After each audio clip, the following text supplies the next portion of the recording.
1971 की जीत को लेकर इंडिया में इस दिन को विजय दिवस के नाम से सेलिब्रेट किया गया।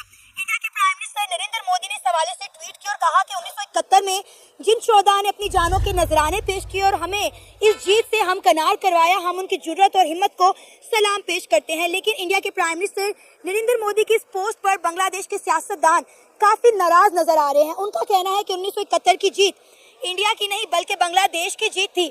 1971 की जंग में बांग्लादेश के लोगों ने और बांग्लादेश की आर्मी ने अपना खून बहाया था। इसमें इंडिया का कोई खास किरदार नहीं है, लिहाजा इसका क्रेडिट इंडिया और इंडियन आर्मी को ना दिया जाए। ये इंडिया की नहीं बल्कि बांग्लादेश की विक्ट्री है। दुश्मनों को हम नहीं देंगे रोटी बोटी, हम नहीं सांप को दूध पिलाएंगे। That's it, enough is enough. दुश्मन को दुश्मन की तरीके से देखना पड़ेगा।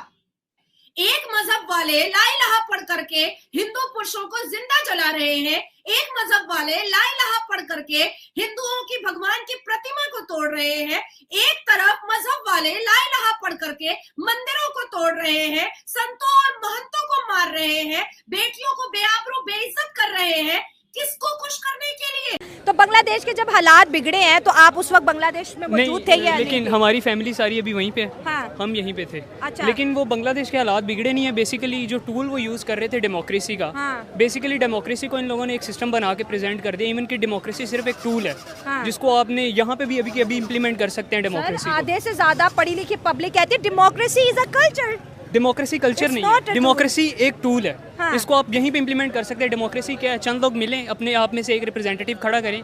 क्या आप हम सबको रिप्रेजेंट करेंगे? जैसे हम 3 खड़े हैं, हाँ। यहाँ पे डेमोक्रेसी से हमने कहा कि भाई मैं लीड कर रहा हूँ, मैं बात कर रहा हूँ, ये डेमोक्रेसी है। तो ये मगर आई थिंक ये कंबाइंड अलायंस इसको कहेंगे। दोनों केसेस में इंडिया की स्टेटमेंट भी अपनी जगह वैलिड है और बांग्लादेश की स्टेटमेंट भी अपनी जगह वैलिड है, क्योंकि बंगालीज ऑल्दो उनकी स्ट्रगल थी, फ्रीडम फाइट की थी, मुक्ति पानी उन्होंने तश्कील दी थी, मगर एक प्रोफेशनल इंडियन आर्मी की असिस्टेंस के बगैर और उसकी माइट के बगैर ये चीज़ पॉसिबल नहीं हो सकती थी। तो मेरे ख्याल से ये एक कंबाइंड एफर्ट है। इंडियन आर्मी की बहुत ज़्यादा असिस्टेंस थी, मगर ऑब्वियसली जो फ्रीडम फाइटर्स होते हैं वो अपने खून का नजराना पेश करते हैं, एफर्ट करते हैं अपने आप को आज़ादी हासिल करने के लिए और अपने इस गोल को अचीव करने के लिए। तो आई थिंक कि ये एक कंबाइंड अलायंस है। कोई भी इसको ये नहीं कह सकता कि बगैर इंडियन आर्मी के हो सकता था, और ये तो ऑब्वियसली नहीं कहा जा सकता कि बांग्लादेशीज के बगैर हो सकता। तो हेलो दोस्तों, जैसा कि आपने हाईलाइट में देखा, 16 दिसंबर विजय दिवस के मौके पर भारतीय प्रधानमंत्री मोदी ने सोशल मीडिया पर एक बयान जारी किया था, जिसमें 1971 युद्ध में भारतीय सैनिकों के अद्वितीय साहस और बलिदान की श्रद्धांजलि दी थी।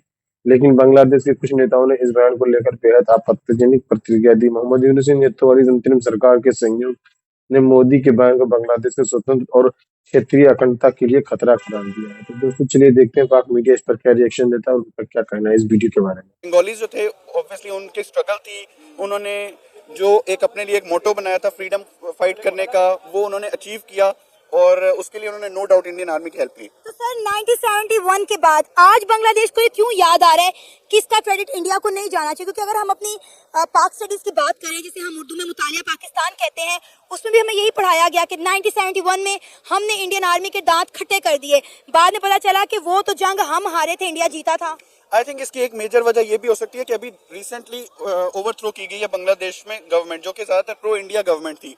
मुजीबुर रहमान की साहबजादी की गवर्नमेंट थी और ऑब्वियसली मुजीबुर रहमान ने इंडिया के साथ बहुत ज़्यादा हेल्प ली थी और इसी तरह से हसीना वाजिद भी उसी तरफ चल रही थी, उन्हीं लाइंस पर चल रही थी। तो आई थिंक जो ये गवर्नमेंट चेंज हुई है, ओवरथ्रो की गई है, एक अपहीवल हुआ है बांग्लादेश में, उसके बाद जो नई जो गवर्नमेंट आई है या जो नए रूलर्स आए हैं, उन्होंने अपना माइंडसेट ये बनाया है कि हम इस चीज़ से अवे होंगे, इस चीज़ को रेजिस्ट करेंगे कि हमें क्रेडिट नहीं दिया जा रहा। वो ये सोच रहे हैं शायद कि हमसे क्रेडिट स्टील करके तो सारा दूसरी साइड को दिया जा रहा है, और चूंकि वो गवर्नमेंट चेंज हुई है तो अब वो खुद की साइड पे एक अपना एक स्टांस चेंज कर रहे हैं, अपने आप को भी जो क्रेडिट दिलवाना चाह रहे हैं, और यही मेजर वजह है उनके स्टांस को कंप्लीट शिफ्ट करने की। तो सर हम ये बात नहीं भूल सकते कि 1971 के बाद बांग्लादेश में जितनी डेवलपमेंट हुई है उसमें इंडिया का बहुत अहम रोल रहा है। इवन कि उस जंग में भी फिर आज बांग्लादेश किस तरह कह सकता है कि ये इंडिया की नहीं बल्कि हमारी विक्ट्री है? Bangladesh again as I said के गवर्नमेंट चेंज होती है तो स्टांस चेंज होता है, और आई थिंक उनके इंटरनल मैटर्स के हवाले से शायद उन्होंने ये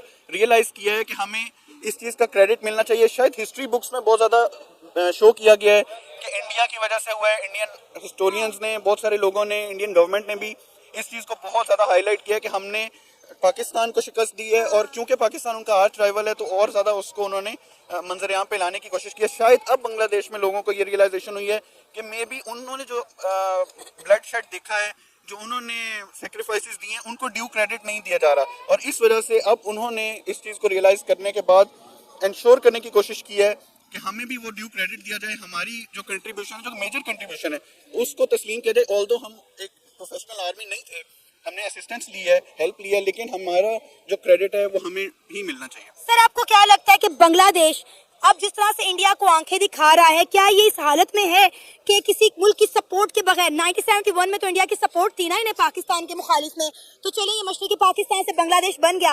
अब बांग्लादेश जिस तरह इंडिया को आंखें दिखा रहा है, इंडिया के साथ लड़ रहा है, उनके बॉर्डर पर ड्रोन लगा रहा है, आपको लगता है कि बांग्लादेश हालत में है कि इंडिया के साथ कोई भी जंग अफोर्ड कर सके? नहीं, जंग नहीं अफोर्ड कर सकते। एक्चुअली अब जो सिचुएशन आ चुकी है, इंडिया के साथ जंग जो है ना वो अफोर्ड तो आउट ऑफ क्वेश्चन है, बट अब फॉरेन पॉलिसी में बहुत सारी चीज़ें डिसाइड की जाती है कि हमने किस तरह से अपने आप को प्रोजेक्ट करना है, किस तरह से हमने अपने आप को ऊपर लेकर आना है, किस तरह से हमने दुनिया में अपना एक नाम बनवाना है। तो ये चीज़ें, ये इस तरह के टैक्टिक्स इसलिए यूज़ किए जाते हैं ताकि अपनी इम्पोर्टेंस को, स्ट्रेटेजिक इम्पोर्टेंस को हाईलाइट करवाया जाए, और ऑब्वियसली इससे रिजल्टेंट जो गोल्स हैं उनको अचीव किया जाए। बट अगर आप सिर्फ ये देखें कि मिलिट्री माइट के हिसाब से, तो मेरा नहीं ख्याल कि बांग्लादेश अभी कहीं स्टैंड करता है इंडिया के against purely from a military stand point. But obviously उनके अपने इंटरेस्ट हैं, उसको अचीव करने के लिए, उसको रियलाइज करने के लिए उन्होंने जो भी एक अपना गोल सेट किया, उसको अचीव करने के लिए वो इस तरह से आगे अपना सर, आप क्या कहना चाहेंगे इस सारे मामले पर? फर्स्ट ऑफ ऑल मेरे ख्याल में इंटरनेशनल रिलेशन में देयर इज नो परमानेंट फू और एलाई, सो ये सिचुएशन डिपेंडेंट होती है चीज़ें। आपकी जो फॉरेन पॉलिसी बनती है या जो डिप्लोमेसी होती है वो डिपेंड करती हैं कि आपके नेशनल इंटरेस्ट पे, आपके नेशनल इंटरेस्ट के बेस पे आपकी पॉलिसी बनती है। अभी अगर जिस तरीके से मेरे कुलीग ने बात की थी, अगर हम इस चीज़ को ले लें तो फर्स्ट ऑफ ऑल गवर्नमेंट थी प्रो इंडियन। अब चूँकि चेंज वो टॉपल हो गई, एक और गवर्नमेंट आ गई है, तो उस गवर्नमेंट के मुताबिक वो समझ रहे हैं कि शायद हम थोड़ी ज़्यादा इंडियन सेंट्रिक थे and we have to move to other countries for alliance, so they are playing strategically I think. और इसका ये कभी मकसद नहीं हुआ आजकल के दौर में, मेरा नहीं ख्याल कि ये किसी के बेनिफिट में भी हो कि वो जंग करे। वो बांग्लादेश के हक में भी नहीं है, वो इंडिया के हक में भी नहीं है। और बांग्लादेश और इंडिया का कंपैरिजन इस पॉइंट ऑफ व्यू में बिल्कुल नहीं बनता। वो आप एजुकेशन पॉइंट ऑफ व्यू से देखें, आप उसको मिलिट्री पॉइंट ऑफ व्यू से देखें, टेक्नोलॉजी पॉइंट ऑफ व्यू से देखें, तो उस लिहाज से मेरे ख्याल में रियलिस्टिकली अगर सोचें तो इसका कोई इस तरह मुआवजा नहीं बनता। आल दो इस तरह कर लेते हैं, इवन दो कभी कभार खुद कोई अपनी चीज़ें मनवाने के लिए तो कभी कभार यही करना पड़ता है कि हाँ वो स्टिक्स एंड कैरेट्स वाली पॉलिसी, कि कभी आपने इस तरह आंखें दिखानी है, कभी बैकफुट पे जाना है। और ये अगर आप इंटरनेशनल ग्लोबल पर्सपेक्टिव में देखें तो सारी कंट्रीज यही कर रही है। आप इसराइल को देखिए, ईरान को देखिए, अरब कंट्रीज को देखें, अफगानिस्तान, रशियन को देखें, तो ये मेरे ख्याल में इंटरनेशनल रिलेशन में आपके पास कोई परमानेंट आपका कोई दुश्मन या दोस्त नहीं होता। सिचुएशन आपको चेंज करवाती रहती है, और ये मेरे ख्याल में ना स्टार्ट कर चुके हैं। मैं साथ साथ शैला ये भी कहती चलूंगी कि कहीं ना कहीं शेख मुजीबुर रहमान बंगाबंधु और शेख हसीना से एक गलती तो हुई है और एक चालाकी पाकिस्तान से जरूर हुई है। जिस तरीके से पाकिस्तान ने इतिहास के पन्नों में से 1971 से लेकर के और उसके पीछे में जो उन्होंने बंगालियों के साथ जो अत्याचार किया था, वो पाकिस्तान के युवा बच्चों को उन्होंने पढ़ाया नहीं और इतिहास के पन्नों से उसको मिटा दिया।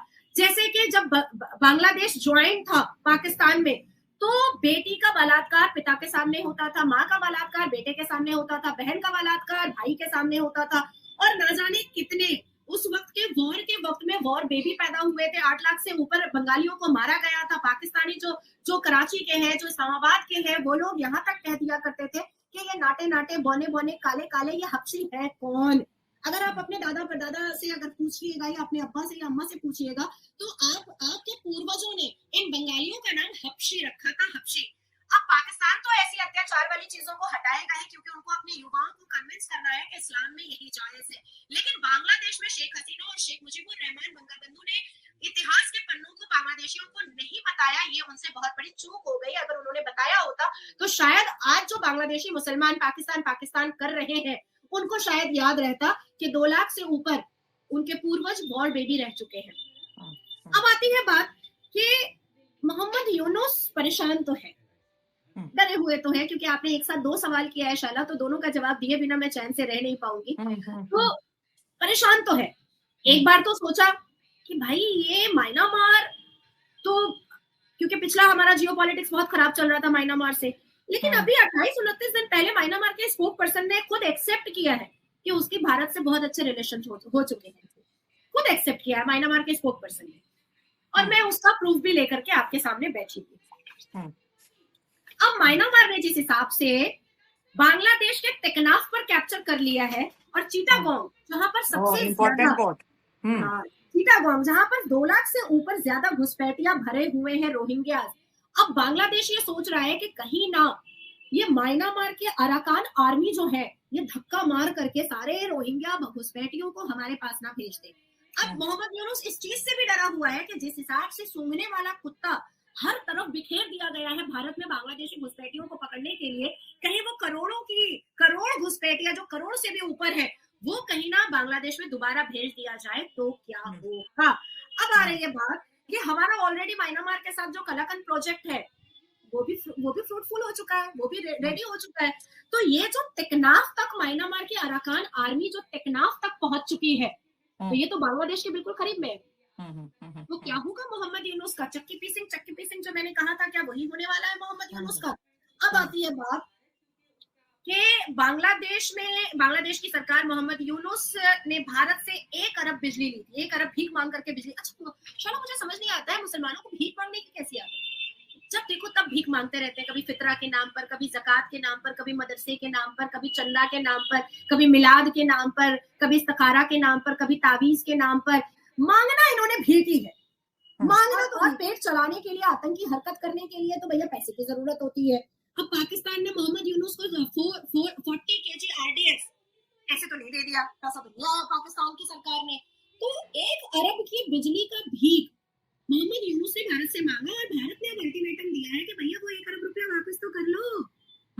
तुम तो बड़ा जज्बे वाली कौम हो, मार देंगे, काट देंगे, लूट लेंगे, ये कर देंगे, वो कर देंगे। जोश आपके साथ है, जज्बा आपके साथ है, तो कटोरा लेकर के भीख क्यों मांगते हैं मुसलमान। अब चाहे वो पाकिस्तान के मुसलमान हो, चाहे वो बांग्लादेश के मुसलमान हो, चाहे वो ईरान के मुसलमान हो, चाहे वो तेहरान के मुसलमान हो, चाहे वो अरब के मुसलमान हो, चाहे वो मक्का के मुसलमान हो, चाहे वो मदीना के मुसलमान हो। गल्फ कंट्रीज तो काफी वेल्थी हैं, गल्फ कंट्रीज तो बहुत वेल्थी हैं। फिर भी भारत के साथ ट्रेड का रिलेशन रखना है, भारत से ही तो अच्छी बात है, मांगना बड़ी बात है ना। देखो जो फैक्ट है, कितने दिन अब तो इलेक्ट्रिक गाड़ियां आ रही है और लोग अब सोना कम पहनने लगे हैं ना। अब तो गाड़ियां भी इलेक्ट्रिक आ रही हैं, और ये बात मोहम्मद बिन सलमान को तो बहुत अच्छे से पता चल चुकी थी, और उन्होंने तो 2021 में ये बात कह दिया था कि अब तेल बेच करके हम गल्फ नहीं चला पाएंगे, क्योंकि अब इलेक्ट्रिक की गाड़ियां आ रही हैं, अब सीएनजी की गाड़ियां आ रही हैं। हमारे महाराष्ट्र में तो सीएनजी की गाड़ियां चलती हैं, हमारी दिल्ली में सीएनजी की गाड़ियां चलती हैं। कई ऐसे स्टेट है, खास करके जो भारतीय जनता पार्टी की जहां पर सरकार है, जिस स्टेट में, तो वहां पर सीएनजी की गाड़ियां चल रही है, इलेक्ट्रिक गाड़ियां चल रही है। स्कूटर जो है, स्कूटी इलेक्ट्रिक के आ रहे हैं, तो ये तेल का चूरन कब तक बांटते रहेंगे, है ना। और गोल्ड में अब किसी का इंटरेस्ट रहा नहीं। और मैं आपको एक और अच्छी बात बता दूं कि हमारे भारत में गोल्ड सस्ता है और अरब में गोल्ड महंगा है। सऊदी अरबिया में, हमारे भारत में सस्ता है, तो अब सऊदी अरबिया के लोग यहाँ आकर के खरीदना कहीं ना स्टार्ट कर दे कि भाई यहाँ पर मेकिंग चार्ज भी कम है और यहाँ पर गोल्ड भी सस्ता है, काहे को वहां से लेंगे। तो आप देखो, एक ही स्टाइल और एक ही पत्ता हर वक्त फेंक नहीं सकते। तो अब मुसलमानों को या तो रिफॉर्म होना पड़ेगा, और या तो ये एक्सेप्ट करना पड़ेगा कि ये पैदाइशी भिखमंगे हैं। ये जज्बा, ये कौम, ये जज्बाए कौम और ये मजहबी किताब, ये एक्चुअली में आपका पेट और आपकी लैविश लाइफ नहीं भर सकता है। इस हिसाब से म्यांमार बहुत एक्टिव मूड में आ चुका है, जिस हिसाब से म्यांमार अपने अराकन आर्मी को लेकर के पूरा कैप्चर कर चुका है, जिस हिसाब से म्यांमार की जो अराकन आर्मीज है, क्योंकि Arakan army is like very scary, और बांग्लादेश को बहुत अच्छे से समझ में आ चुका है कि अब वो बच नहीं पाएगा, क्योंकि एक तरफ भारत की आर्मी, क्योंकि अभी इस सिचुएशन पर अगर देखा जाए तो पूरी दुनिया में सबसे ज्यादा मिलिट्री अगर स्ट्रॉन्ग है तो वो भारत की स्ट्रॉन्ग है, नेवी अगर स्ट्रॉन्ग है तो भारत की स्ट्रॉन्ग है, डिफेंस अगर स्ट्रॉन्ग है तो भारत का स्ट्रॉन्ग है, आर्मीज अगर स्ट्रॉन्ग है तो भारत की स्ट्रॉन्ग है। अगर आप गैजेट्स के बारे में बात करो, आप अगर डिजिटल के बारे में बात करो, आप अगर टेक्नोलॉजी के बारे में बात करो, आप अगर फाइटर जेट के बारे में बात करो, आप अगर अग्नि 5 के बारे में बात करो, आप अगर मुर्मुगांव के बारे में बात करो, आप अगर गोरखा गैंग के बारे में बात करो जो हमारी आर्मी में है, तो उसके बाद में फोर्ट विलियम में जो कमांडो है उनके बारे में अगर आप बात करो तो they are famous in world level.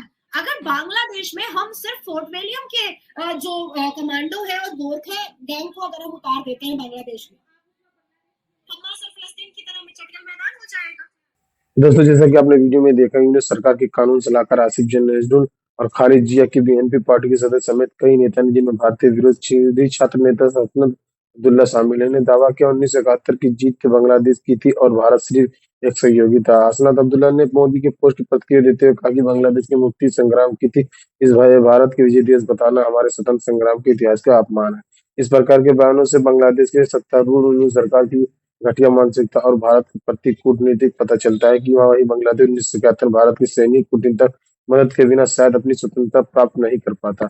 दूसरी ओर, भारत और बांग्लादेश के बीच सीमा से सटे म्यांमार के राखाइन प्रांत के एक नई चुनौती उभर आई है। म्यांमार के सैन्य जुट ने हाल ही 270 किलोमीटर लंबे म्यांमार बांग्लादेश की सीमा पर नियंत्रण खो दिया। अब इस क्षेत्र को अराकान आर्मी AFF में कब्जा है, जो म्यांमार के सबसे शक्तिशाली विद्रोह गुट में से एक है। अराकान आर्मी ने म्यांमार नहीं बल्कि बांग्लादेश के सीमावर्ती क्षेत्र में भी अपना बहाव बढ़ा रहा है, जिसमें बांग्लादेश की सेना के साथ टकराव का संभावना बन रही है। स्थिति की न सिर्फ बांग्लादेश की बल्कि भारत के लिए रणनीतिक चिंता का विषय है। भारत ने अराकान आर्मी के साथ कूटनीतिक संपर्क स्थापित करने का शुरू कर दिया। यह कदम म्यांमार राखाइन प्रांत के भारत निर्मित सतही पार्टी की सुरक्षा सुनिश्चित करने के लिए उठाया गया है। सतही और भारत पूर्वोत्तर राज्यों बंगाल की खाड़ी और म्यांमार के रास्ते बाकी देश में जोड़ने वाले साधन मल्टी मॉडल ट्रांजिट प्रोजेक्ट का अहम हिस्सा है। तो दोस्तों, वीडियो कैसा लगा अपनी राय कमेंट बॉक्स में जरूर दें। वीडियो पसंद आए तो लाइक और सब्सक्राइब करना ना भूलें।